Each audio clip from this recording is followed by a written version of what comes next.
Pernahkah Anda menghadapi situasi yang hampir membuat Anda kewalahan? Sebuah tantangan yang begitu berat sehingga menyerah tampaknya merupakan satu-satunya jalan keluar yang logis. Jika ya, video ini dibuat untuk Anda. Hari ini, kami mempelajari 6 pelajaran tabah yang tak lekang oleh waktu tentang ketekunan, yang dirancang untuk memberdayakan Anda untuk terus maju, apapun rintangan yang Anda hadapi. Pelajaran pertama, rangkullah takdir Anda. Akui setiap momen, bahkan momen yang penuh dengan kesulitan. Kenali anugerah langka dan berharga dari keberadaan Anda. Banyak dari kita menjalani hidup dengan berpegang teguh pada visi yang kaku tentang bagaimana segala sesuatunya harus terjadi, berusaha mengendalikan setiap variabel. Namun, kebenaran yang tidak dapat disangkal adalah bahwa banyak hal dalam hidup ini berada di luar kendali kita. Dalam praktiknya, hal ini berarti menata kembali hubungan kita dengan tantangan dan kemunduran, bukan sebagai hambatan yang harus dilawan, namun sebagai komponen yang melekat dalam perjalanan kita. Fokus kita harus beralih ke satu-satunya aspek dalam lingkup pengaruh kita, respons kita. Pelajaran kedua, jangan mengeluh. Marcus Aurelius dengan bijaksana mengamati, segala sesuatu yang terjadi bisa ditanggung atau tidak. Jika bisa ditanggung, maka tahanlah. Hentikan keluhannya. Alih-alih terpaku pada masalah dan menyalahkan orang lain. Sikap tabah mendorong kita untuk mengalihkan perhatian kita ke solusi yang bisa ditindaklanjuti.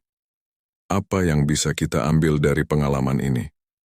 Bagaimana kita dapat memanfaatkannya untuk pertumbuhan pribadi? Pergeseran pola pikir ini mengubah kita dari korban pasif menjadi agen perubahan yang proaktif, yang mewujudkan prinsip tabah dalam bertahan dalam diam. Pelajaran ketiga, sadarilah bahwa ini bukanlah akhir. Masalah bisa saja tampak tidak dapat diatasi, sehingga mengaburkan harapan atau peluang apapun. Namun, memahami bahwa bahkan di saat-saat tergelap dalam hidup, ini bukanlah babak terakhir.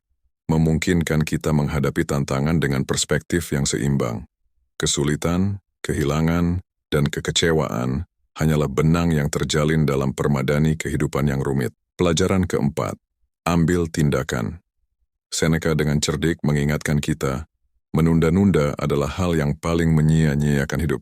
Ia merampas hari-hari kita, mengorbankan masa kini demi ilusi masa depan. Hiduplah di saat ini. Ketekunan tidak identik dengan daya tahan pasif.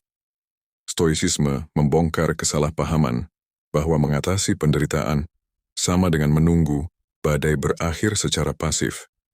Sebaliknya, hal ini mendesak kita untuk memanfaatkan cadangan batin kita dan secara aktif menghadapi perjuangan kita. Penundaan menyerahkan kendali pada penderitaan. Dengan menunda tindakan yang diperlukan, kita secara tidak sengaja memperbesar kesusahan kita dan menyerah pada kesulitan. Kaum Stoa menganjurkan untuk secara aktif berupaya menyelesaikan penderitaan kita. Ketekunan merupakan kekuatan dinamis, sinergi antara keuletan dan pemecahan masalah. Kita bertahan bukan karena tidak bertindak, namun melalui respons yang disengaja, penuh perhitungan, dan bahkan tegas terhadap kesulitan. Pelajaran kelima, tingkatkan ekspektasi Anda.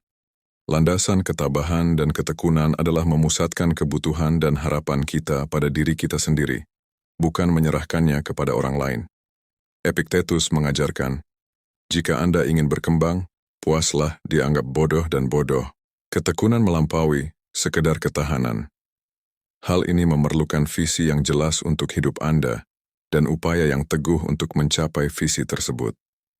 Hal ini mencakup penetapan tujuan yang ambisius, menuntut rasa hormat dan perlakuan adil dari orang lain, menetapkan batasan yang jelas serta memberikan kebaikan dan ketegasan kepada orang-orang di sekitar Anda. Yang terpenting, tuntut keunggulan dari diri Anda sendiri dalam segala aspek, sikap, tindakan, reaksi, kesehatan, dan pilihan hidup Anda. Pelajaran keenam, hentikan penyiksaan yang dilakukan sendiri. Stoicisme menekankan kekuatan persepsi dan interpretasi kita. Epictetus dengan singkat menyatakan, kita menderita bukan karena kejadian-kejadian dalam hidup kita, tapi karena penilaian kita terhadap kejadian tersebut. Salah satu bentuk penyiksaan diri yang paling umum adalah mempersonalisasi masalah kita, menyalahkan keadaan di luar kendali kita, dan mengubah peristiwa objektif menjadi narasi negatif tentang harga diri kita. Penelitian ekstensif telah menunjukkan dampak besar dari self-talk terhadap kesejahteraan mental. Yang tidak kalah pentingnya adalah kemampuan kita untuk bangkit, belajar, dan terus maju. Sekarang kami menantikan wawasan Anda. Manakah dari 7 pelajaran Taba berikut yang paling Anda sukai? Bagikan pemikiran Anda di komentar di bawah. Stoikisme bukan tentang menjadi sempurna, tapi tentang terus berusaha menjadi versi terbaik dari dirimu. Terima kasih sudah menonton. Jika kamu suka dengan videonya, klik tombol suka, dan jika kamu belum subscribe, klik tombol subscribe, agar tidak ketinggalan video berikutnya. Sampai jumpa.